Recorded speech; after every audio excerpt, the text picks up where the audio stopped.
Hi, I'm Tony Northrup, and for my book, Stunning Digital Photography, which teaches photographic techniques, I'm going to show you how to use the Sony a6000. I'm going to provide a general overview of it that'll walk you through all the different modes, some basic stuff, some more complex stuff. I'm not going to go into every little feature that the camera has. Instead, I'm going to focus on those features that will actually improve your photographic techniques, those core features of it. Many of the features in here are stuff you don't necessarily need to ever touch, and I won't waste your time with that. So we'll focus on the core stuff, the stuff that will get you through the curriculum in stunning digital photography. But even if you don't have the book, I hope you'll find this video useful.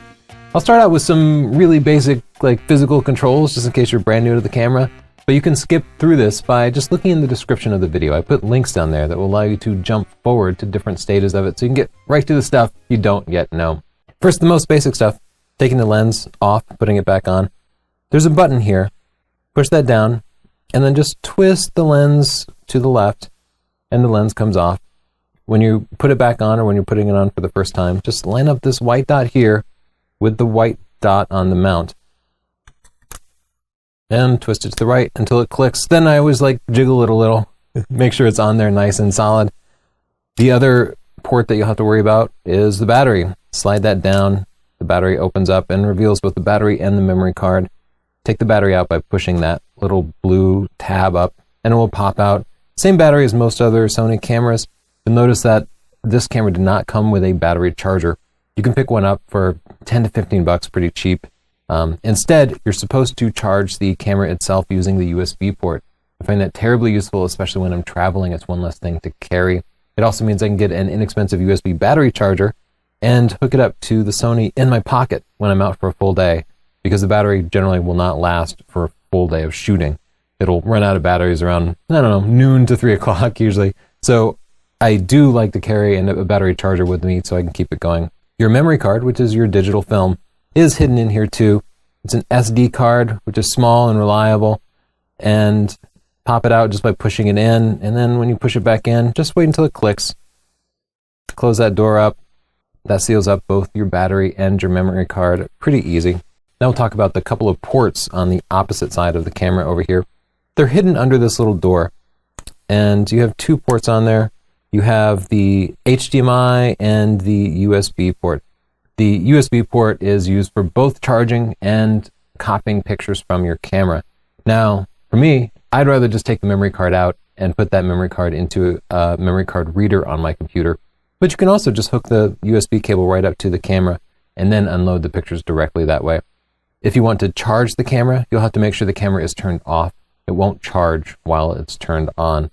You can use the micro HDMI port there to hook the camera up to a television or an external video recorder. If you get really serious about video and you want to capture it on an external recorder that might have higher quality, that's an option too.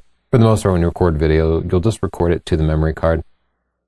There is not a microphone port there, but you can purchase an external port that connects to the hot shoe here and will allow you to capture sound, better quality sound than you would normally get.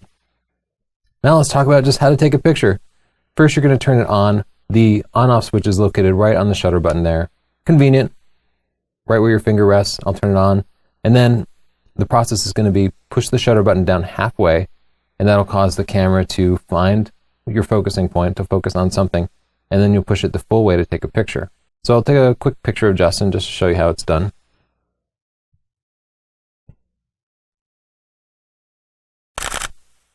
Now, after you take a picture, you'll probably want to see it. And usually after you take the picture, it'll show it to you right away automatically for, a few seconds, depending on how you have it set up. But when you want to go back and review it for some more time or show your friends, just hit the play button, and it will show you the last picture that you took. And there's my cameraman, Justin, hard at work. You can see different pieces of information about the picture by pushing up here. This four-way controller, if you push it up, you see it says DISP for display. So each time I push it, it's going to display different information. This shows just the picture with no distractions. This mode shows you some information like the ISO and the aperture and the shutter speed. Push it up again, and it now shows me the histogram. Histogram, very important part of exposure, a great way to make sure your picture is properly exposed. From looking at that histogram, I can see that much of the picture is in the left frame. and left side of the frame, which means it's dark. That's okay, because the background behind him is dark. I just want to make sure his face is properly exposed. And as I look at the histogram, especially the reds where most skin tones are, I can see that it almost touches the right side. To me, that means it's a pretty good exposure. You can adjust the exposure afterwards on your computer, especially if you shoot RAW and use software like Adobe Lightroom. We'll talk more about that later. Now let's talk about how to use Aperture Priority on your camera. Aperture Priority allows the camera to adjust the shutter speed to give you good exposure while you control the aperture, the opening in the front of the lens. So to really demonstrate how Aperture works, I'm going to take off the kit lens here and I'm going to put on my favorite lens, which is the Sony 50mm f1.8, the APS-C sized E-mount lens, the less expensive one. It's only a couple $100. I'm going to attach that lens. The reason I'm switching to this lens is that it really gives you great background blur because it has a lower f-stop number of f1.8. We'll get into that in a little bit more detail later. But for now, with the main dial here set to A for Aperture Priority, you can use the main dial here to change the current aperture. So the first thing I'll do is I'll scroll it all the way to the left until it shows f1.8 here. f1.8 is the lowest f-stop number on this lens, and low f-stop numbers mean low background sharpness, lots of background blur. High f-stop number means high background sharpness. So with it at f1.8, I'll go ahead and take another picture of Justin.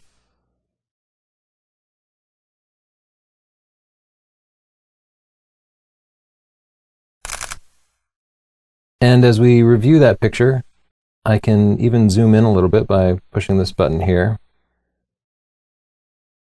You can see Justin is nice and sharp, but as we scroll down to his camera, completely blurry. And that's the effect of using a low f-stop number. Now, still in Aperture Priority mode, I will increase the f-stop number up to f8. And we'll take another picture.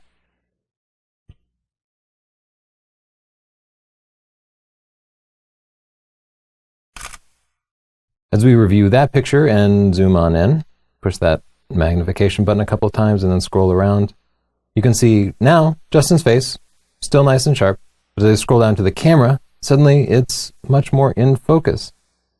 So if I go back to the previous picture that we were viewing, there it is. See how blurry it is there? The great deal of blur comes from a low f-stop number, more sharpness and for everything in front of and behind the subject, a high f-stop number.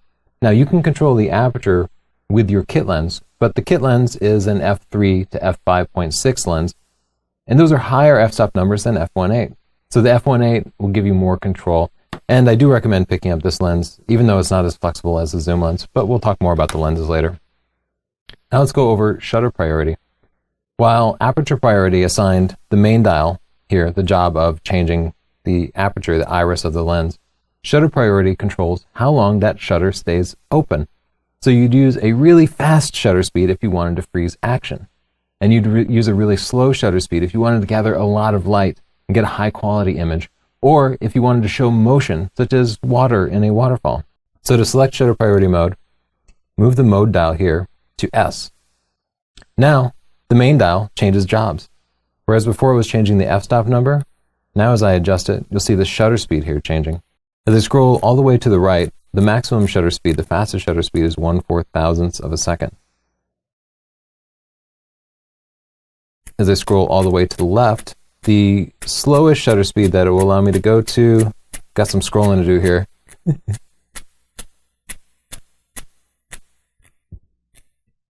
is 30 seconds. And at 30 seconds, that would be great for nighttime shots discussed in Chapter 10. You'll notice at 30 seconds, now it's telling me it's going to be at f22, a very high f-stop number. So by using a long shutter speed, the camera automatically adjusted the aperture, the iris, so that it was letting in less and less light because the shutter was going to be open for so long.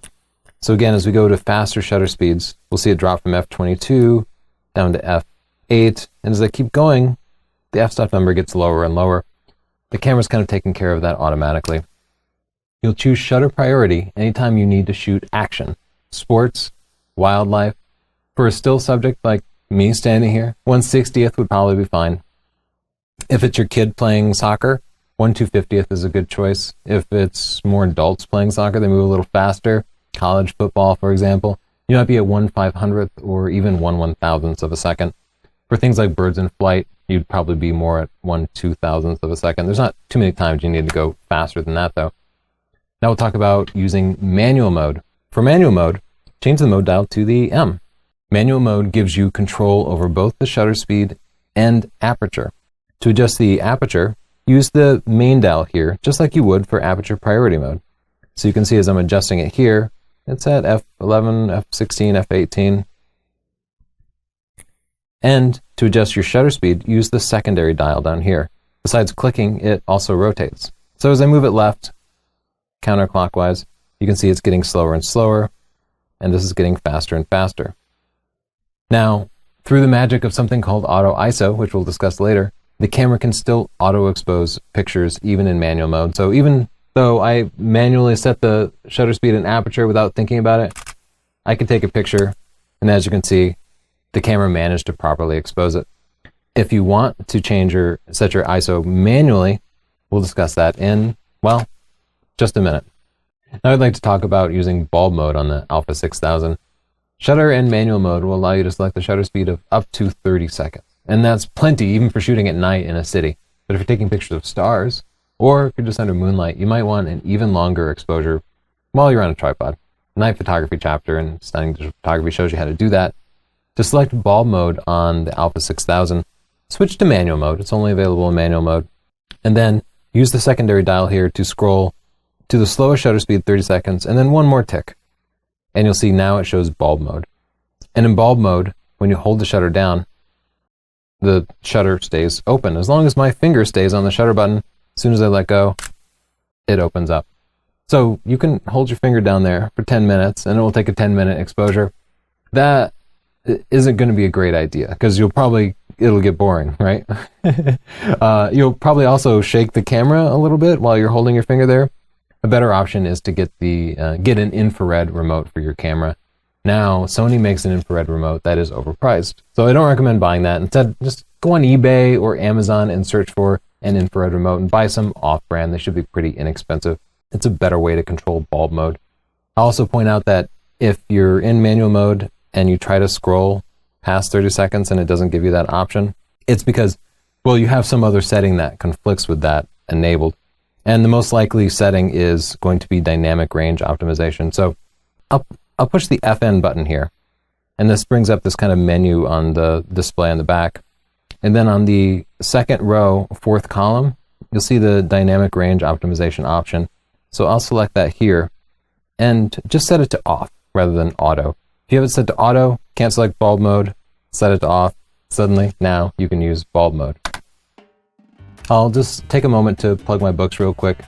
Stunning Digital Photography teaches you photographic techniques because photography is not about learning how to configure the settings on your camera. It's about lighting, composition, art, mood, expression, posing, finding the right location for a landscape shot, planning the right time to be there. So many factors go into photography besides just the camera settings. In fact, you'd get better results by spending a few minutes reading the first couple of chapters of this book, even if you have to leave your camera in auto mode. I do walk you through using all the complex settings of it though. You'll also want to get into Adobe Lightroom, which is software that will help you organize your photos as well as editing it. Adobe Lightroom is the best app out there, and this entire book, which the ebook version of it is available for less than $10, gives you 12 hours of video that walk you through the entire process. Finally, if you get into gear, maybe you want lenses, flashes, tripods, my photography buying guide will help you pick the very best options, and it can literally save you thousands and thousands of dollars. It's available for less than $10, and I promise it'll save you money. And if you're unhappy with any of these, just let me know and I'll give you your money back. You can get all of these at sdp.io/store, and if you get them together, you can get a discount on it.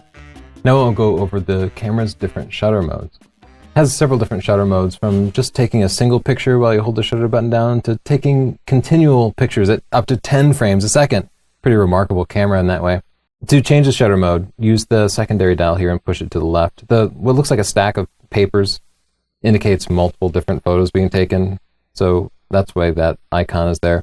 And they call it the drive mode.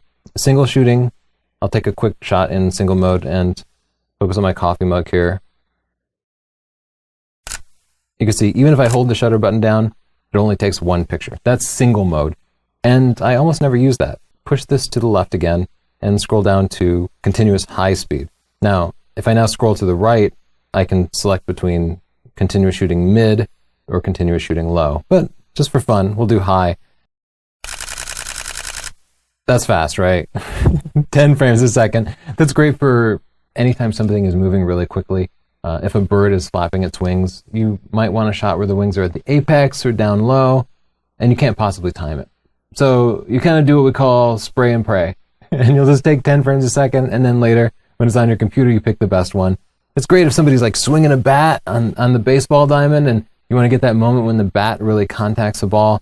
There's no way you're going to time that. So you just take 10 frames a second.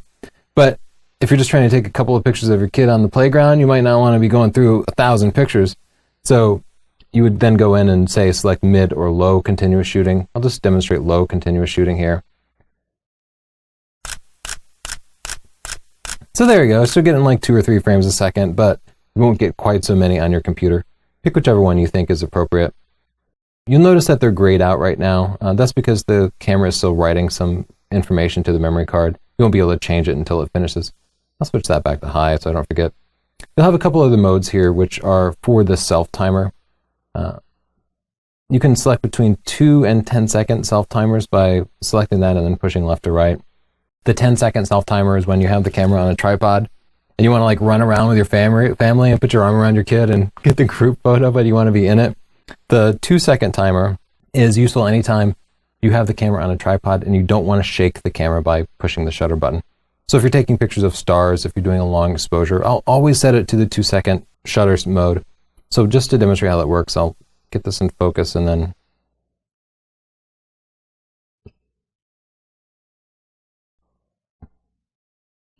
you can see the yellow light blinks while it's waiting. And then after 2 seconds, after I push the shutter button, the shutter finally fired. Now let's talk about different focusing modes. Focusing modes control how the focusing motor tracks moving subjects. In single focusing mode, it will find a subject, lock into focus, and then stop trying to focus. That's the mode that you'll use almost all the time. If you need to track a moving subject, you'll switch it to continuous focusing modes. There are a few modes on this camera, but we'll walk through them real quick.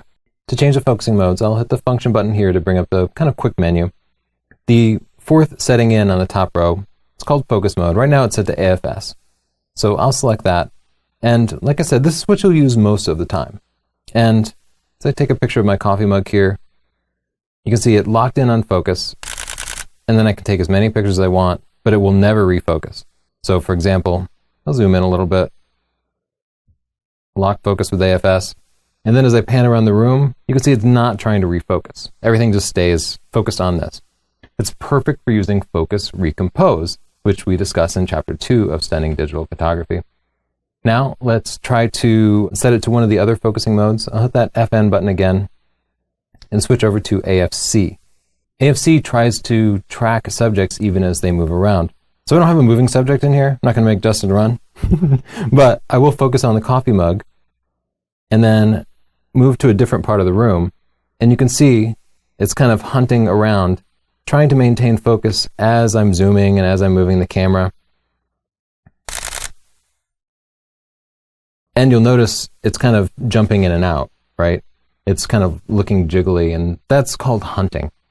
This camera is trying to determine where the moving subject is, so it's always looking forward.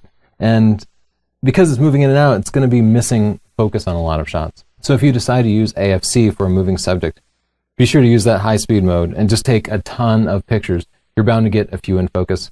You probably won't have any focusing problems with a lens like this because there's so much depth of field. But if you switch to a lens like the 50mm f1.8, you'll suddenly be saying, why is everything out of focus? And it's just because this lens has such shallow depth of field that the focusing needs to be very precise. And the continuous focusing on this camera tends not to be that precise. The AFS focusing will be better. So I'll press the focus mode option again, just to discuss AFA. AFA allows the camera to decide whether to focus on a still subject or track a moving subject. And now, that's good if you don't know how to use the camera, but now you know the different focusing modes. You'll just make the conscious decision to choose which focusing mode, so you'll never have to worry about that. There is another option here that's worth mentioning, and that's DMF. And this is dynamic manual focus. And what this does is it allows you to manually focus anytime you want. And I like this mode on this camera a lot. So you can see now, okay, it managed to focus on my coffee mug, but what if I want to manually focus? I can just grab that ring. And the way I have it set up now is it will automatically zoom in. And this will allow me to get very precise using manual focus. All right, there, I've locked in focus. I can take my picture. So DMF brings in these kind of manual focusing aids, which we'll discuss in a bit, and allows you to mix manual and autofocus. If you don't have DMF selected, if you just have AFS selected, then you won't be able to manually focus unless you switch to manual focus mode. On the kit lens, notice that it only has one ring for both zooming and focusing. If you put it on DMF or manual focus mode, you'll have to use this slider here to control the zoom, and then this begins to operate the focusing. If you have it on any other focusing mode, this will operate the zoom. They'll both operate the zoom. If you decide you want a manual focus with no autofocus interruption, select the last option here, which is manual focus. I'll set it back to AFS because that's my favorite mode with this camera. Now let's discuss the different focusing points. And like a mirrorless camera, it doesn't have a discrete number of points, really like a DSLR does. You can focus almost anywhere in the frame, which is really powerful. But it does have several different kind of modes that it will use to determine where in the frame it should focus. So let's change the focusing points now. I'll press the FN button and then scroll over to the 5th setting on the top row here called Focus Area. And as I select that, I'll be able to choose between several different options. Wide, the top option, will focus anywhere in the frame. This is great if you just want the camera to take its best guess on where in the frame to focus. Just select wide. It's a default for a good reason, and it's where I would normally leave this camera for casual shooting. Zone allows you to select between different areas of the frame. If you know you're going to focus somewhere in the upper left corner or the lower left corner, go ahead and select zone mode, and that means that the camera won't focus anywhere, but it will focus in a general range. Center uses just the middle of the frame to focus. It will always focus on something right in the middle of the frame. That's perfect for using focus recompose. I find it to be more precise than either the zone or the wide, which will sometimes randomly pick the wrong subject to focus on. By using the center focusing point, it will always focus in the center. So you'll focus on your subject's face, hold the shutter button down halfway, and then recompose to get the composition you want. That's a technique called focus recompose, and it's covered in chapter 2. Let's go back into the focus area settings and go down to one of the most powerful modes, which is flexible spot. Flexible spot picks a small focusing point, much like a DSLR camera. Instead of focusing anywhere in the frame, it's going to focus on a very small part, but make sure that that specific spot is in focus. Now, if you switch over to something with shallow depth of field, like this 50mm f1.8, you'll want to make sure that you focus right on your subject's eye, the closest eye. You don't want to focus on their chin or their forehead or their shoulder, or else the picture will just look out of focus. And for those situations, you want to take control over where it focuses. Flexible spot allows you to do that. As I select it, I can scroll right or left for a different flexible spot size. Flexible spot S is the small spot size, and I'll show you that. As you can see there, it indeed is very small. Unfortunately, on mirrorless cameras like this, with the smaller focusing spot size, you get a lot less reliable autofocus. Using a small spot size, you'll find the camera will hunt a lot, especially in low light conditions. You'll get more reliable autofocus if you use a larger spot size, like flexible spot L for large. So now you can see the focusing point is much bigger. The challenge with that is if you need precise focusing, you'll want to focus on the person's eye. And if the focus area is this big, then the camera might decide to focus on the nose or right behind the eye. So use the largest spot you can, but use smaller spots for greater precision. Now let's talk about focus peaking. One of the most powerful aspects of the mirrorless format is the ability to use just about any sort of lens with an adapter.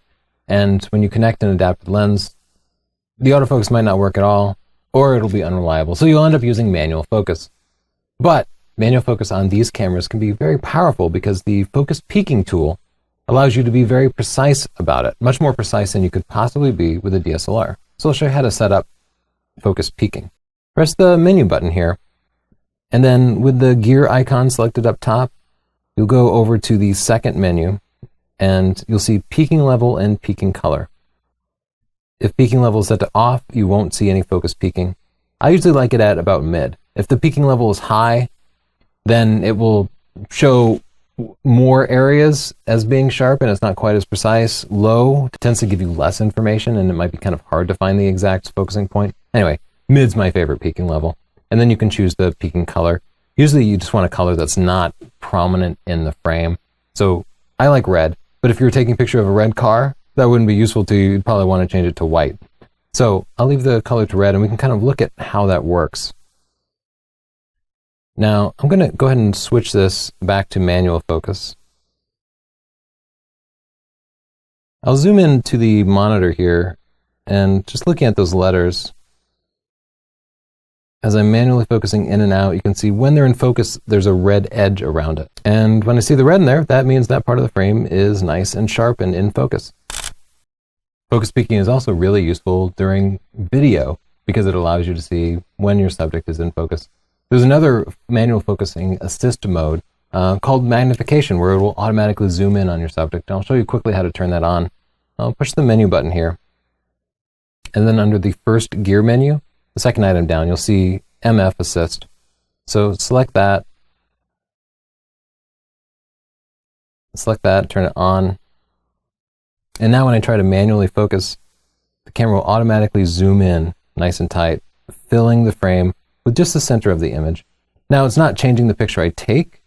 Indeed, I'll zoom in here. You can see the red is the focus peaking and take the picture. It's still going to take the full frame picture. It's just zooming it in for your own benefit so you can see each individual picture and focus more precisely. Now let's talk about metering modes. And I discussed this in chapter 3 of Stunning Digital Photography. And basically I explain all the different modes and then I say you should just leave it in the default setting because it's very easy, especially on a mirrorless camera here, to see whether your picture is going to be underexposed or overexposed. So I'll use the default metering mode, and then if it's going to be underexposed based on the histogram or what I see in the viewfinder, I'll add exposure compensation, which I'll discuss in just a moment. But I do want you to know how to change it in case you decide to. Push the FN button here, and then scroll over to this second setting on the bottom row, metering mode. And as I select that, I can select between multi, which is the default, and it's what you should always choose.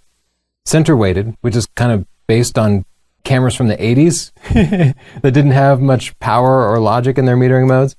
And then spot mode, which is kind of a trick of us old film guys when we had to manually meter subjects and we wanted to be really careful about it, we would use spot mode. But using spot mode requires a pretty deep understanding of metering and dynamic range of your camera. And I discussed it in the book, but for the most part, you'll just want to leave it on multi-mode and then be sure to review your picture afterwards or just look at the histogram on the live view display. Now I'll talk about changing the ISO. The ISO is the camera's sensitivity to light in effect. And no, it's not an acronym, it's not ISO, it's ISO, that's the name of the organization itself. Look it up if you're not sure about it. To change the ISO, use the multi-mode here and just push to the right. It says ISO right here. And now I can choose between auto ISO, which is what you'll leave it on most of the time until you get comfortable with using ISO. ISO 100 will give you the cleanest images, but the longest shutter speeds because it gathers more and more light. It requires a ton of light to work at ISO 100, but because it gets so much light, it can give you just crystal clear images with no noise. As I scroll down to higher and higher ISOs, I'll be able to take pictures in much darker environments. If you're indoors, especially at night in a restaurant, you might be at ISO 1600 or ISO 3200. Over time, with practice, you'll begin to understand what these different ISOs are, and as you read through chapter 3 and 4 in Stunning Digital Photography, you'll understand it too. Until you get to that point, auto ISO is a great choice, but afterwards, know that it's just a couple button clicks away when you do want to manually control it. Now let's talk about exposure compensation. If you take a picture and it's too bright or too dark, happens all the time, right? You'll use exposure compensation to fix it. With this mirrorless camera, you'll be able to see in the viewfinder whether it's going to be a little bit dark or a little bit bright. So first, I'll just take a picture of Justin. And as we review the picture, we can see it's a little bit dark. If I want it to be brighter, I can use exposure compensation. By default, it'll be attached to this dial here. Just scroll it to the right, and you can see in real time that the picture is getting brighter and brighter. So I go all the way to the right, it's way too bright. +5, That's plus 5 stops of exposure compensation. Each stop is a doubling of the light. So instead, I might just go to plus 1 and take another picture.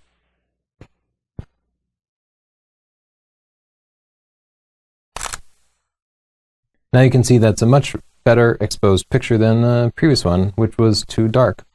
Anytime you take a picture or you're about to take a picture, think about the brightness of it, and specifically think about the exposure of your main subject. The background, it's okay if it's too bright or too dark, but it's really important that your subject's face is nice and bright in the picture, properly reflecting their skin tone. Exposure compensation is the easiest way to adjust that. Now let's talk about bracketing. With exposure compensation, you kind of evaluate the exposure of the picture and then adjust it up or down yourself. With bracketing, the camera just goes crazy and takes pictures at different exposures and then allows you to pick which one you want to use later. You can also bracket multiple pictures and then combine them together to create an HDR image, high dynamic range. That technique is discussed in chapter 11 of Stunning Digital Photography. I'll show you how to turn bracketing on though. It's really easy. It's just like setting the shutter mode. We'll push this over to the left here, which controls the shutter mode. And then just scroll down below the timers all the way to the bracketing here. Usually you want to use the continuous bracketing, which means it'll just fire all the shots automatically. And then you can scroll left or right to control how much bracketing it's doing. Now, right now it's saying 0.5 EV. And EV is basically a stop. So if you chose 3 image 0.5 EV, it would take a normally exposed shot and then a shot underexposed by half a stop, and then a third shot overexposed by half a stop. So you'd get 3 shots plus or minus half a stop. Now I recommend for most things 2 EV, 2 stops plus or minus with 3 images. That's the most common setting for HDR. As you get into it, you might scroll a little bit farther to the right and get into 5 image HDR. But for the most part, 3 images at plus or minus 2 stops is a great setting. So I'll take more pictures of Justin just to show you how this works.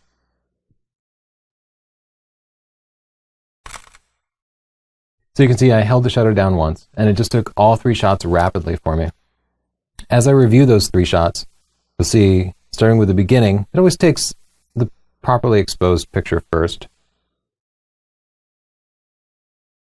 There we go, we see the properly exposed picture. The next shot it took 2 stops darker, so quite a bit darker. And then the third shot, 2 stops brighter than the properly exposed picture. 3 shots at different ranges. I can get it back on my computer and pick the one that looks right, or combine them into HDR. Now let's talk about using flash and flash exposure compensation. This camera, it hides it pretty well, but it's got a built-in flash. So I'll push the flash button on the back and it pops right up. A cute little Johnny 5 flash. Johnny 5 alive. It's not a great impression. Pushing this will make it pop up, and if you don't want it to flash, just push it back down. That's about all it takes. The flash is never going to look great because it's really small and it's right next to the lens. You learn about flash in chapter 3. You'll probably be happier with an external flash. You also have the ability to control the flash output. So I'll turn the flash on. Oop, I love that little thing.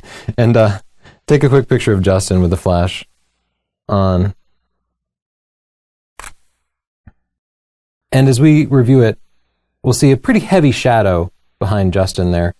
And that's pretty easy to fix with flash exposure compensation. So I'll hit the FN button here to bring up that menu, and then scroll over to the flash compensation button here, which is the third one in. So I'll select that, and then let's dial it down 2 stops. You know, let's say 1.3 stops. That's a good setting for adding a little bit of fill flash. A little flash can fill in the shadows on a person's face and add a little catch light to their eyes and really makes a big difference. So we'll try that, but with it turned down, it won't ruin the picture for you. So let's get focused on Justin here. There we go. So now comparing that shot with the previous shot, we can see the shadows aren't quite as harsh. It's relying more on the ambient light in the room than trying to overpower everything with the flash.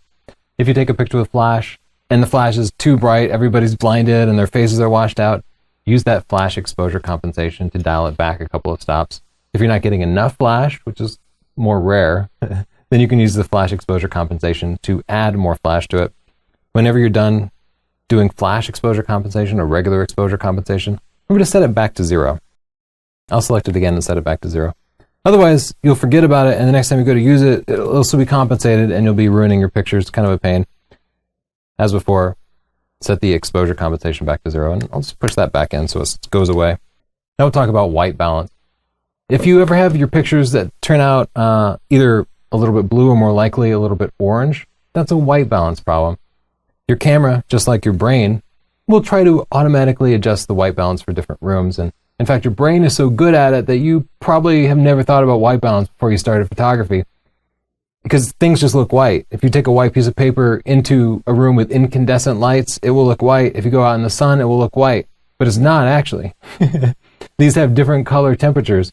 The incandescent lights are much more orange than the sunlight. It's just your brain is tricking you. So the camera tries to trick you as well by figuring out what the white balance should be in any given environment. This isn't something you really need to worry about. The auto white balance works well, and as I discussed later, if you shoot RAW and then process your photos in Lightroom, you can fix any problem with absolutely no penalty. So you don't have to worry about it when you're taking pictures. So I prefer to leave it on auto white balance because it's one less thing to worry about. But if you decide you do want to fix the color problems, turn the camera off and back on because it will automatically shut off after a certain amount of time. I'll hit the function button here, and then we find the white balance on the bottom row, the third one in. So AWB, auto white balance. I'll select it, and then you can select from your different environments. It's pretty obvious. If you're in daylight, select daylight. If you're under incandescent lights, which are just light bulbs, select that. And you can see as I select incandescent, it's giving me a preview, and everything suddenly looks blue. That's because I'm under daylight balance LEDs. So when I select daylight, everything looks right. Shade ends up being a little brown because shade tends to be a little cooler. It's reflected off the blue sky rather than directly from the sun. Pick whichever one makes the color look best for you in your room. But then when you're done, go ahead and select auto white balance. Notice down here there's even one for underwater in case you get an underwater housing for your camera. So refer to chapter 3 in Stunning Digital Photography for more information about white balance. Now we'll go on and talk about a really important setting that is important whether or not you wear glasses, the diopter. I'm wearing contacts now, but when I do wear glasses, I hate to try to look through the viewfinder with my glasses on. What you can do is set the diopter to correct for your vision inside the viewfinder. It works great that way. It's this little dial right here.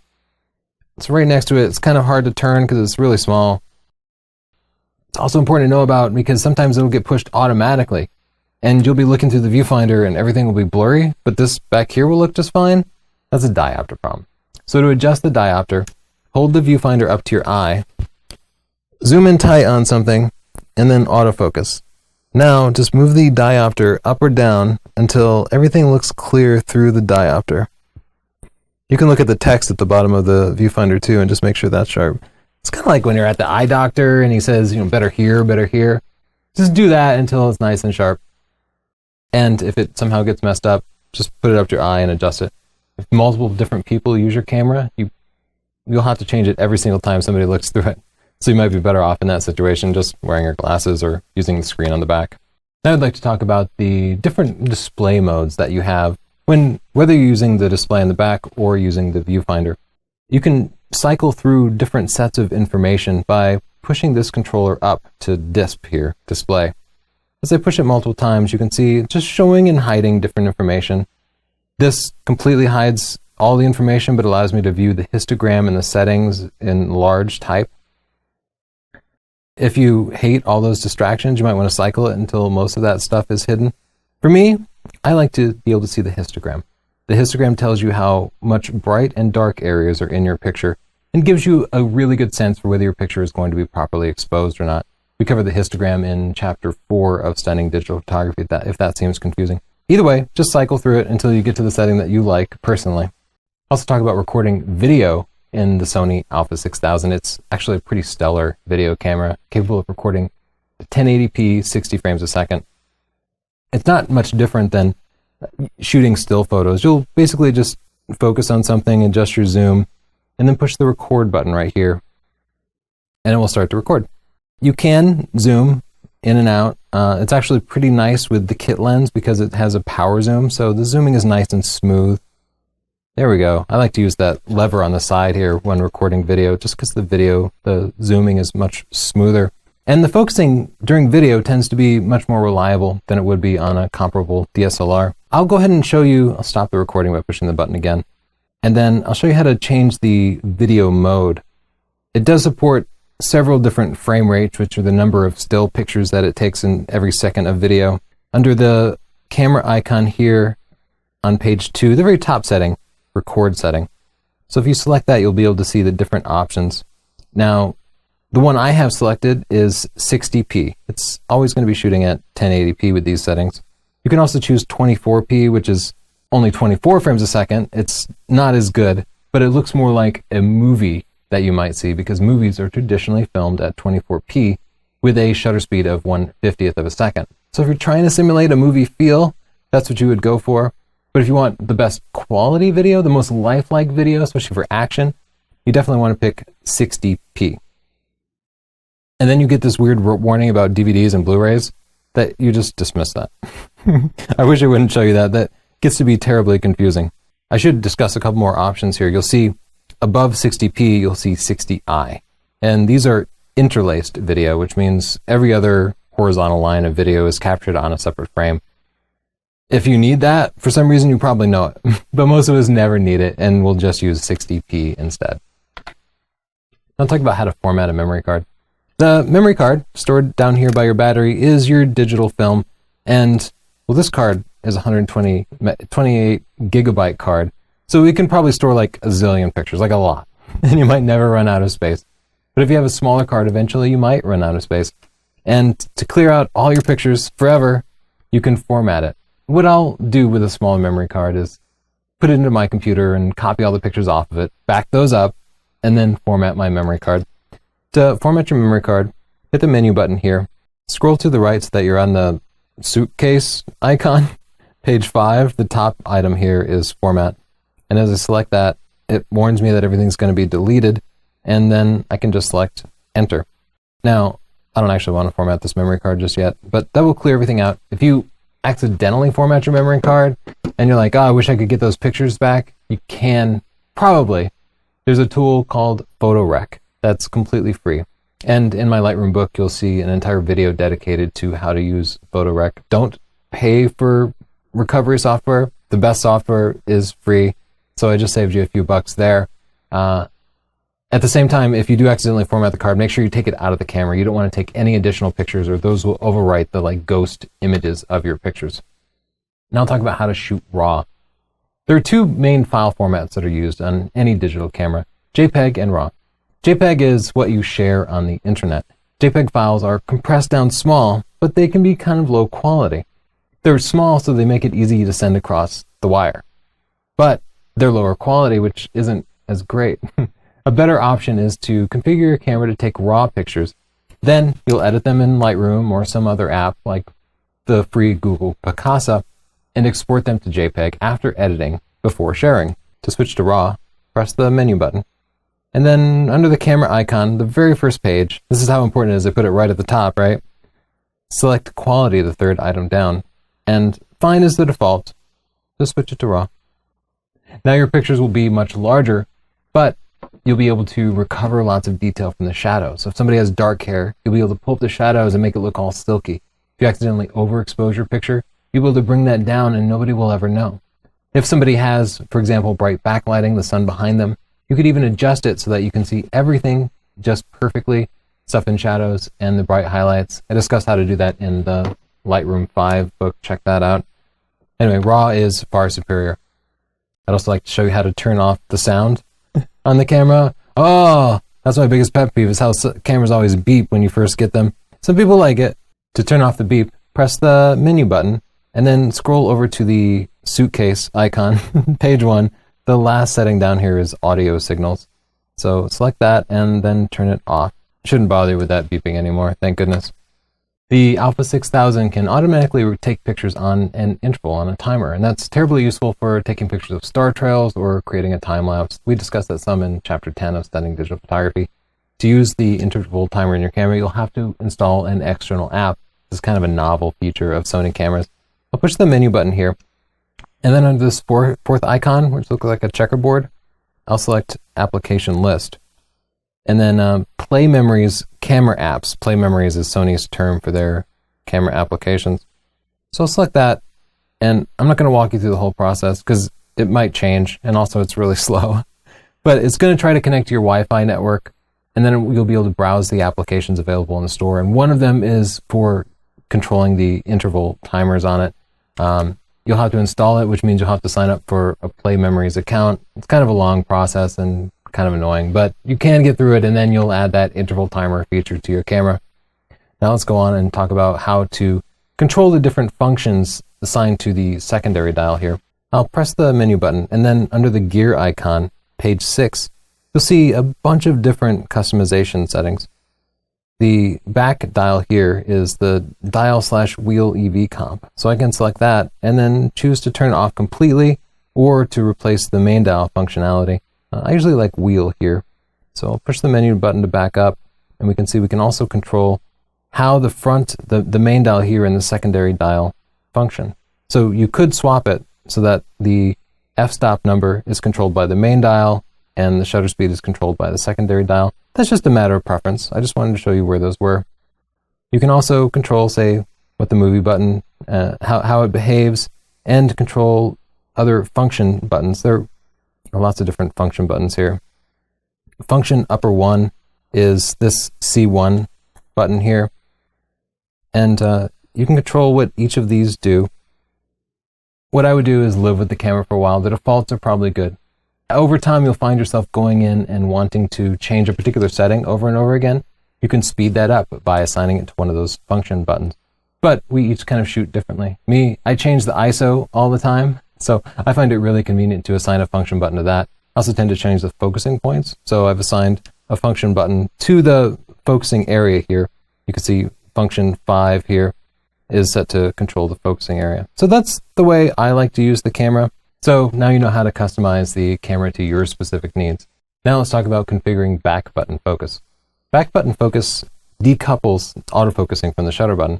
So normally when you hold the shutter button halfway, the camera seeks focus, locks in, and allows you to take the picture when you depress it fully. But that can be annoying too. Sometimes you don't want the camera to autofocus. Sometimes you want to focus once and then be able to take multiple pictures. Sometimes you want to be able to switch between continuous focusing and single focusing pretty instantly. Especially during night photography, it's common to have to manually focus on one particular part of the picture and then take multiple pictures of it. But if you have the autofocusing linked to the shutter button, then the camera will refocus every single time you take a picture. You could switch to manual mode, but using back button focus means you don't have to switch between autofocus and manual focus all the time, and it can just speed things along. Well, there's detailed information in Chapter 4 of Studying Digital Photography. I just want to show you how to turn it on here. I'll push the menu button here. Under the gear icon on page 3, we'll see the AF with shutter, and we're going to set that to off.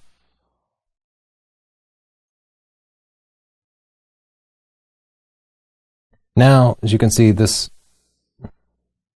is out of focus. As I hold the shutter button down, it's not trying to focus. To focus, I'll need to push this button here, the AEL button. And I'm a little close, but there we go. You can see it's trying to focus, Okay, there we go. It got focus. So now, when I want to autofocus, I'll hold this down. And pressing the shutter button is used only for taking pictures. It doesn't sound like it's necessarily important, but once you get used to using it, especially if you get to be a serious photographer, you'll really, really like it. Again, Chapter 4 of Studying Digital Photography has a long description of why you want this and a video demonstrating the usefulness of it. So if you're not sure, watch that. Now I'd like to briefly go over how to configure the camera to connect to Wi-Fi. These steps are pretty complex, and they're going to change depending on the smartphone or tablet that you're using, but it can be very useful to quickly get great pictures from your camera onto your smartphone. So I'll push the menu button here, and then scroll over to this Wi-Fi icon here. And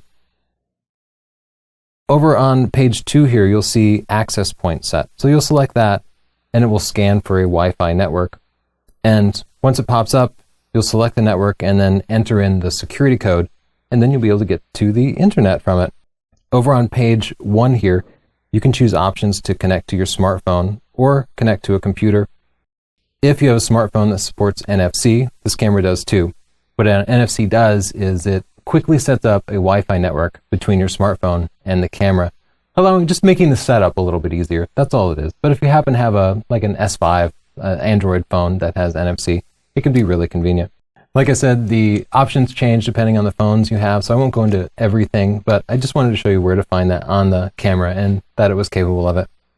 I'd also like to show you face recognition, which is a feature that can improve autofocus when you're taking pictures of people. So you probably often take pictures of your spouse and your kids and that kind of thing, and it makes sense to set up face recognition on the camera to make those go a little bit quicker. So under the settings icon here on page 5, you'll see face recognition right at the top.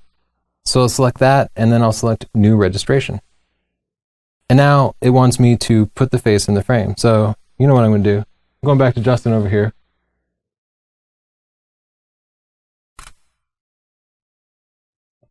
And I put his face in the little box, and it says register face. Yes, I'm going to register the face. Great. So now he's registered.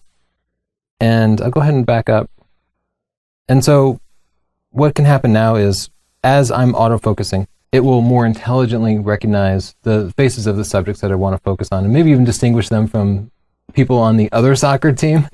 So it might be able to pick the people that I'm trying to focus on a little more intelligently and focus on them a little bit quicker. Just an easy thing to set up.